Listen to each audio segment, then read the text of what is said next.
स्वास्थ्य शिक्षा, स्वास्थ्य विभाग, जीएसटी, 20 सूत्री कार्यक्रम, इन विभागों के मांगों के संदर्भ में चर्चा हुई और पास हुए। महत्वपूर्ण एक बात जो रुचिकारक भी है कि 1 जून से छत्तीसगढ़ में सभी सरकारी अस्पतालों में कैशलेस व्यवस्था लागू हो जाएगी।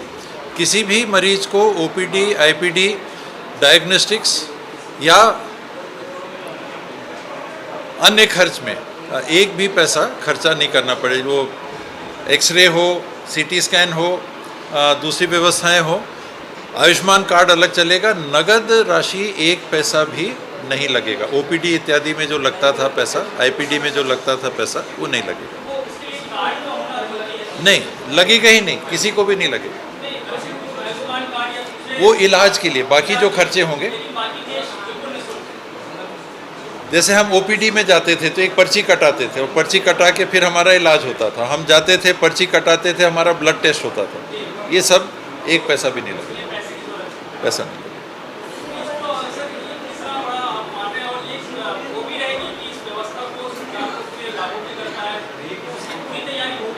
पूरी तैयारी है, इसमें लागू करने में कोई दिक्कत नहीं है, केवल पैसा नहीं लेना है। इस पंचम विधानसभा का पहला सत्र हुआ और कांग्रेस की सरकार बनी। कुछ ही दिन में जब पहला सत्र हो रहा था तो मुख्यमंत्री जी ने कहा कि एक बैठक रखी है, मैं सबका मत लूंगा। मत में कुछ समझ में नहीं आया। फिर सत्यनारायण शर्मा जी की कमेटी बनी। उस दौरान ही मैंने कहा था कि ये एक दिन भ्रष्टाचार का कारण बनेगा। और कारण कैसे बनेगा? कांग्रेस लहर इनके पैसे कमा लेती है, वो जानबूझ के लागत बढ़ा के रीटेंडर करेगी। ये मैंने कहा था, मेरा भाषण निकाल के आप देख लीजिए विधानसभा से। वही हुआ कि माननीय सत्यनारायण शर्मा की कमेटी ने कह दिया कि स्काई वॉक बनाना जरूरी है और सबने कह दिया भी स्काई वॉक ही इसका विकल्प है। तो अब उसकी आलोचना करने वाले जितने लोग हैं उसके ऊपर यही बात साबित होती है कि वो लागत बढ़ा के भ्रष्टाचार करना चाहते थे। ये पहले से नियोजित थी और वो सत्यापित भी हो गई।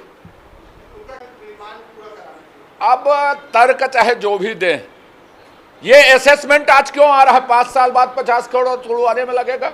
उस दिन असेसमेंट क्यों नहीं करवा लिए थे? तो वो लागत बढ़ाने के लिए ये सब किए हैं ताकि हमको भी कुछ चांस मिले करके। चांस लेने के लिए ही लेट किया गया। ये विपक्ष की जब सरकार, विपक्ष में जो अभी है भारतीय जनता पार्टी की जब सरकार थी तो उन्होंने स्कूल को बंद करने का काम किया था। करीब 3000 स्कूल बंद किए, उसमें बस्तर भी वो था। तो बस्तर में हम लोगों ने जहाँ बंद पड़ी स्कूल थी वहाँ के बच्चे कैसे पढ़ाई करते, जंगल है, नदी है, नाले हैं। माननीय मुख्यमंत्री जी ने के संज्ञान में जब आया और लोगों ने मांग किया कि हमारे यहाँ बच्चों की पढ़ने की सुविधा नहीं है, जो स्कूल जो खुले थे वो बंद हो गए, तो उसके लिए हम लोगों ने 275 स्कूल हम लोगों ने खोला है। बीजापुर में, नारायणपुर में, सुकमा में, और वहाँ के बच्चे अब उसके अध्ययन कर रहे हैं। जहाँ पर पहले बंदूकों की आवाज़ आती थी, अब वहाँ पर बच्चों के लिए घंटी की आवाज़ आ रही है। बच्चों की पढ़ने की वहाँ पे किलराव आप ये वहाँ पर आ रहा है। तो आज वहाँ पर बच्चा व्यवस्था ढंग से की जा रही है। अभी विपक्ष ने घेरने का प्रयास किया था, लेकिन मैंने उत्तर उसका दिया है कि हमने स्कूल खोलने का काम किया और वहाँ स्कूल चले, बच्चों की पढ़ाई की सुविधा हो। ये हम अगर वहाँ टीचर अगर नहीं जा पा रहे हैं तो खनिज न्यास, हमारे मुख्यमंत्री आदरणीय भूपेश बघेल जी ने खनिज न्यास का उपयोग किस ढंग से किया जाए। पिछले सरकार ने तो कहीं स्विमिंग पूल बना रहे हैं, कहीं बड़े बड़े अट्टालिका बना रहे हैं, कहीं ऑफिस बना रहे हैं। भूपेश बघेल की सरकार ने डीएमए फंड का उपयोग, चाहे वो सुदूर एरिया में स्कूल जहाँ टीचर नहीं है उनकी व्यवस्था, अस्पताल में डॉक्टर नहीं है, वहाँ नर्स नहीं है तो उसकी व्यवस्था, तो लोगों के स्वास्थ्य के लिए, लोगों की शिक्षा के लिए डीएमए फंड का उपयोग किया जाए। एकलव्य विद्यालय में जो गड़बड़ी हुई है, वहाँ की चाहे सामग्री खरीदी हो, चाहे अन्य जो खरीदी हुई है, उसमें जो गड़बड़ी हुई थी, मैंने इस बात को स्वीकार किया कि हाँ, जो भंडार क्रय नियम है उसका पालन नहीं किया है। और जितने भी उस समय के प्राचार्य वहाँ पे थे सभी के विरुद्ध कार्रवाई की गई, उनके जांच संस्थापित किए गए। यहाँ तक कि वहाँ का जो सहायक आयुक्त है उनको भी एक बार प्रचार बनाया गया था। गड़बड़ी अगर हुई है तो उसकी जांच हुई, विधानसभा के प्रश्न के माध्यम से हमको जानकारी मिली और जितने लोग भी सबके ऊपर कार्रवाई की उसमें की गई। उसमें कहीं कोई छुपाने वाली कोई बात नहीं है। जो गलती किया है, नियम का पालन नहीं किया है, उसके विरुद्ध कार्रवाई उसके विरुद्ध कार्रवाई हम लोग करेंगे। इसमें किसी प्रकार की किसी को बचाने का प्रश्न नहीं है, न कोताही करने की बात है। आज प्रश्नकाल के दौरान जिस प्रश्न को पिछले समय आगे बढ़ाई गए थे उसमें शिक्षा व्यवस्था का जो आलम है इस सरकार में, उसकी सच्चाई सामने आई है कि 275 स्कूल खोले गए जो बंद हुई स्कूल को नक्सली एरिया में, और 275 स्कूल खोले गए उसमें 183 शिक्षक की नियुक्ति हुई है। मतलब एक साल में एक भी शिक्षक नहीं है। 275 स्कूल में 183 शिक्षक की नियुक्ति। अब ये यदि इस प्रकार से शिक्षा व्यवस्था होगी तो स्वाभाविक रूप से प्रदेश का जो स्थान है शिक्षा के स्तर में नीचे ही आएगा, और इसीलिए 24वां नंबर पर 28वां नंबर पर हमारे प्रदेश राष्ट्रीय स्तर पर उसके एवरेज में है। मंत्री जी ने जवाब दिया कि हमने भर्ती की है, 2 शिक्षक बताएं, न तो वो 2 शिक्षक के नाम बता पा रहे हैं, भर्ती किसके द्वारा की गई है वो नहीं बता पा रहे हैं। व्यवस्था की बात बोलते हैं कि डीएम के द्वारा उनको पेमेंट की जाएगी। मंत्री जी उत्तर नहीं दे पाए, ना जानकारी दे पाए, और कुल मिलाकर के जो शिक्षा व्यवस्था की स्थिति है बहुत ख़राब स्थिति है। और इसमें नक्सली एरिया में खास करके जिस प्रकार से यहाँ जो विद्यार्थियों के लिए शिक्षा की बात आई है, आज पूरा पोल खोल दिया है और शिक्षा व्यवस्था पूरी चरमरा गई है। ना स्कूल की व्यवस्था, ना शिक्षक की व्यवस्था, ये उनकी स्थिति है। दूसरी बात जो मैंने प्रश्न किया दूसरे को इसमें कि स्वामी आत्मानंद स्कूल जो खोले गए हैं, मंत्री जी ने जवाब दिया कि स्वामी आत्मानंद स्कूल खोले गए हैं, सब कोई भवन विहीन नहीं है। वास्तविक में स्वामी आत्मानंद के स्कूल कहीं पर खुद के भवन में संचालित नहीं है। जो भवन हिंदी मीडियम के पूर्व से संचालित हैं उसी में वो संचालित है, और लगभग 183 स्कूलों के लिए उन्होंने उसका जीर्णोद्धार करने का, रिपेयर करने का, ना किसी प्रकार से उसके टेंडर की कार्रवाई हुई, ये भी बताने में असमर्थ है कि कितनी लागत आई है, उसकी टेंडर कब की गई है। और दूसरी बात, फिर उसमें जो बड़ा करप्शन का मामला डीएमएफ की राशि के जो उठा रहे हैं, ये स्वामी आत्मानंद के स्कूल में देखने को मिला है। टेंडर की प्रक्रिया हुई नहीं और उसमें करोड़ों रुपए लगा दिए गए। जो नियुक्ति का मामला और सेटअप के मामला है उसमें भी हिंदी मीडियम स्कूल से उठा करके 4000 सुपर शिक्षक को डाल दिए और अस्थाई नियुक्ति 6000 किए। इसके अलावा उनके पास में कोई रेगुलर शिक्षक नहीं है सेटअप के द्वारा जिनका अपॉइंटमेंट किया गया हो। अस्थाई नियुक्ति में अनेक शिकायतें आई हैं और जिस पर मंत्री जी कार्रवाई किए हैं, सदन में छुपाने का कार्य किए हैं। जिस प्रकार से निर्माण कार्यों में अनियमितता बरती गई है और एक प्रकार से स्वामी आत्मानंद स्कूल कहीं का ईंट कहीं का रोड़ा और भानुमति का कुनबा जोड़ा। ना उनके खुद के स्कूल है, ना खुद के उनके टीचर है, ना खुद के स्टाफ है, और ये बदहाल स्थिति में स्वामी आत्मानंद स्कूल जिसका प्रदेश में ढिंढोरा पीटा जा रहा है, न उनका खुद का भवन है, न खुद का शिक्षक है, और न ही खुद का उनका कोई सेटअप है।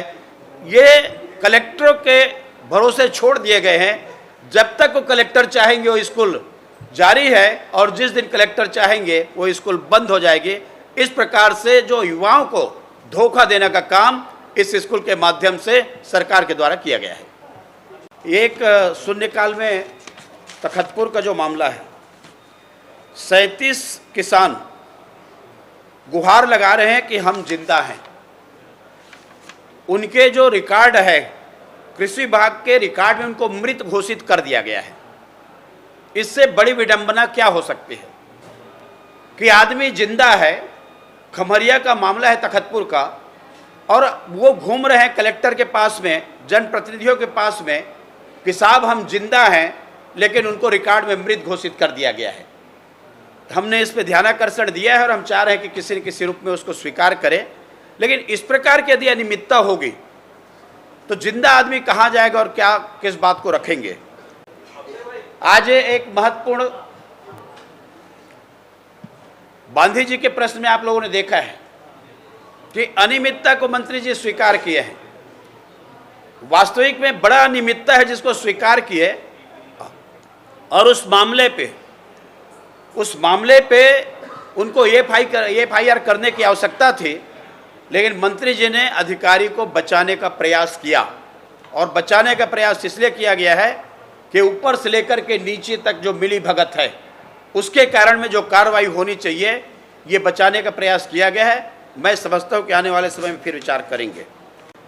आज एक महत्वपूर्ण ध्यान स्थगन का प्रस्ताव हम लोग लाए कि जिसमें 3-4 दिन से लगातार बारिश और ओले, जिसके कारण में किसानों के करोड़ों रुपए के फसल नुकसान हो गए। सब्जी टमाटर से लेकर के नुकसान हुए हैं, वेजिटेबल, गेहूं है, चना है और मटरी है, ऐसे बहुत सारे फसल ओले के कारण में खराब हुए हैं। उसका हम लोगों ने स्थगन दिया है और उस स्थगन के माध्यम से किसानों की आवाज़ उठाई है, आसंदी से आश्वस्त किए हैं कि किसी न किसी रूप में चर्चा कराई जाएगी। और निश्चित रूप से किसानों के ये बड़ा मामला है, जो नुकसान होते हैं उसकी भरपाई नहीं होती। बैंक लोन ले करके सब्जी उगाते हैं और उनको खेत बेच करके पटाने की पड़ती है। ये महत्वपूर्ण मामला है और इसको लेकर के आज हम स्थगन दिए। देखिए, इस प्रकार से यदि हेराफेरी होगा और रिकॉर्ड में यदि उनको मृत घोषित करेंगे तो आखिर किसान कहाँ जाए, कैसे जाए, किसके पास जाए। इससे किसान हतोत्साहित होते हैं। जो सुविधाएं मिलनी चाहिए वो सुविधाओं से वंचित हो जाते हैं। सरासर उनके साथ में अन्याय है।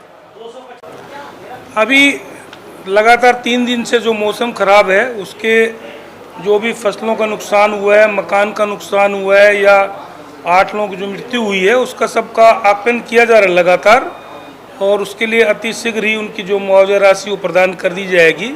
अभी जो शून्यकाल में स्थगन के लिए जो माननीय विपक्ष के सदस्यों ने जो बात उठाई थी, उसमें चर्चा कराने के लिए भी उपाध्यक्ष महोदय ने निर्देश दिए हैं। उसमें अलग से चर्चा होगी और लगातार हमारा जो राजस्व का अमला है वो आकलन कर रहे हैं। हर जिला कलेक्टरों को निर्देश जारी किए गए हैं और अति शीघ्र ही जो भी क्षति हुई है उसकी राशि भी प्रदान की जाएगी उनको, और जो मृत्यु हुई है उनको भी राशि प्रदान कर दी जाएगी। देखिए, 18 और 19 मार्च को पूरे छत्तीसगढ़ में बेमौसम बारिश हुई है, ओलावृष्टि हुई है, अंधड़ चला है। इससे स्वयं मंत्री जी ने अपने उत्तर में स्वीकार किया है, बहुत से लोगों की मौत हुई है, जानवर भी मरे हैं। और रबी की फसल के साथ साथ सब्जी की फसल को बहुत ज़्यादा नुकसान हुआ है। अकेले दुर्ग जिले में 100 करोड़ से ज़्यादा का टमाटर की फसल नष्ट हो गई।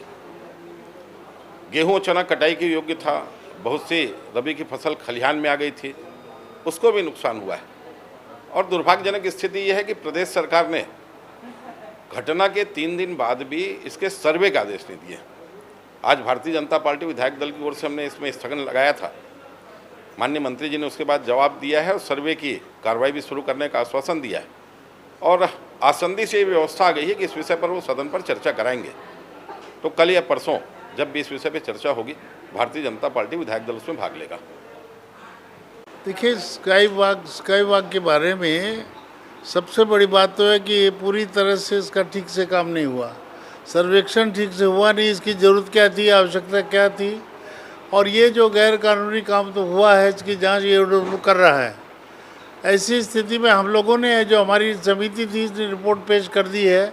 हमारा ये मानना है कि भाई इसको तोड़ने में कम से कम 50 करोड़ रुपए और लगेंगे। तो ये लोकधन का अपव्यय होगा, लोकधन का सफल व्यय नहीं होगा। इसलिए इसका सदुपयोग करे सरकार, इसका बेहतर उपयोग करे, ये हमने अपने चर्चा में कहा है। अब सरकार जैसा भी निर्णय ले, क्या करना चाहती है सरकार को निर्णय लेना, हम अपनी रिपोर्ट पेश कर चुके हैं। सब लोगों से चर्चा की थी, हम लोगों ने बात किया था, तकनीकी दृष्टि से हमने बात किया था। अब ये प्रशासनिक समिति को निर्णय लेना है, हमने अपनी कमेटी की रिपोर्ट दे दी है। धन्यवाद।